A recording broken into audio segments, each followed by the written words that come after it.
Bom dia a todas e a todos. Hoje comemoramos o 7 de setembro como parte do processo de independência do Brasil. Parte porque Dom Pedro I era português, então havia o risco de Brasil e Portugal se reaproximarem. Mas quero ir um pouco além dessa questão e apresentar algumas considerações para que possam refletir e extrair suas próprias conclusões. Para tanto, vou focar na obra de Eduardo Gianetti, O Elogio do Vira-Lata. O autor busca dar outro enfoque para a expressão Complexo de Vira-Latas, de Nelson Rodrigues.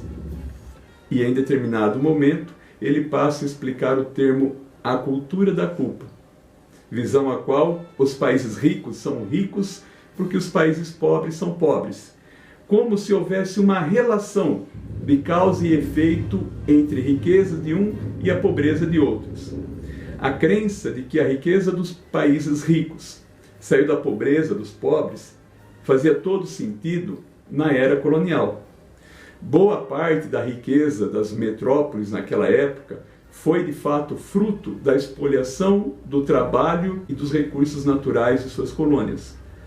Mas imaginar que a cultura da culpa possa ter qualquer validade nas condições atuais do mundo não passa de um consolo precário, uma racionalização apenas compreensível, talvez tendo em vista o fato de que nossos erros e fracassos se tornariam insuportáveis se nós só pudéssemos responsabilizar a nós mesmos por eles. No final da Segunda Guerra Mundial, Japão e Alemanha eram pouco mais que um monte de cinzas e humilhação. Hoje estão entre as nações mais ricas do planeta. Quem precisou empobrecer e ser espoliado para eles prosperarem? Preste atenção nesse exemplo. Há alguns anos, a Alemanha comprava do Brasil sacas de 60 quilos de café a R$80 e revendia o Nespresso, as pastilhas, ao preço equivalente a R$800 o quilo. Um exemplo de trabalho e competência, produzindo bens e serviços que seus clientes no resto do mundo estão disponíveis a trabalhar para comprar. Ninguém foi coagido a fazer isso. Podemos também citar o exemplo da Coreia do Sul, atrás do Brasil na década de 70, tanto na economia quanto na educação. E nos anos 80 já era um dos tigres asiáticos. Um dos segredos está no investimento em capital humano, na organização e na criatividade do próprio. O passado ninguém escolhe. O atraso brasileiro, é verdade, tem raízes profundas num passado colonial, católico, patrimonialista, escravocrata, que não escolhemos. Mas nenhum país está condenado a viver preso ao passado, espiando os males de origem. Uma nação é o que ela é capaz de fazer a si própria. Acusar os outros países pelos nossos problemas não explica o nosso atraso, é parte deles. Outro erro em que incorremos é partir da premissa básica de que o desenvolvimento de uma nação pode ser fabricado do alto e de cima pela mão iluminada do Estado.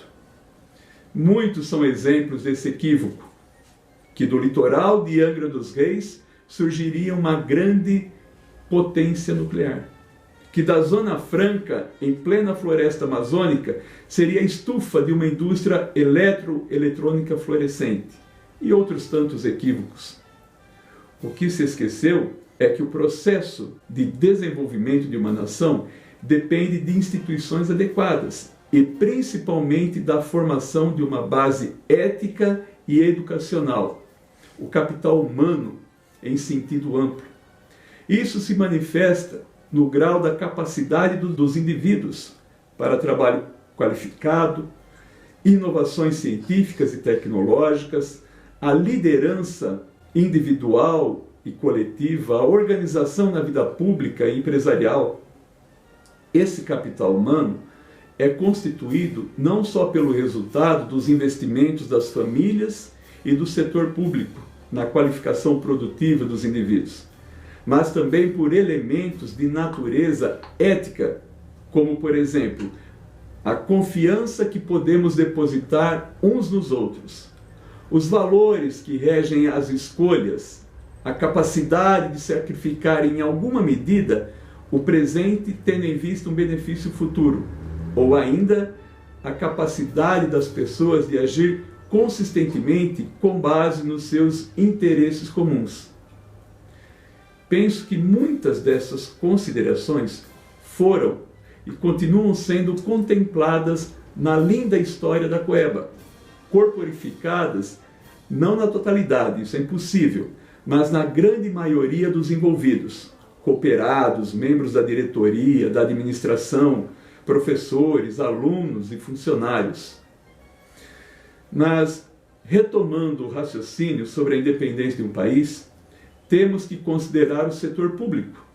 E no caso do Brasil, debitamos 3 disfunções básicas, como uma patologia para ficarmos no clima da pandemia. O nosso Covid, e que nesse caso não é 19, mas sim secular. Primeira disfunção é o uso corrupto do poder em todas as esferas e em todos os poderes. A segunda é a implantação de políticas públicas que atendam grupos financeiros e grandes empresas em detrimento dos interesses dos cidadãos, que é a razão principal da existência do Estado. E a terceira disfunção é a vulnerabilidade do governo diante do apelo do momento, ciclo eleitoral ou mesmo o populismo. O sonho de uma sociedade mais justa e generosa demanda de coragem e ousadia. Ainda assim, o futuro será o que fizermos dele. Não precisa ser uma abstração vazia ou um brado lírico, como indagava o modernista Oswald de Andrade. To be or not to be is the question. Podemos talvez responder, to be and not to be. Afinal, somos uma nação. Um forte abraço e até o próximo.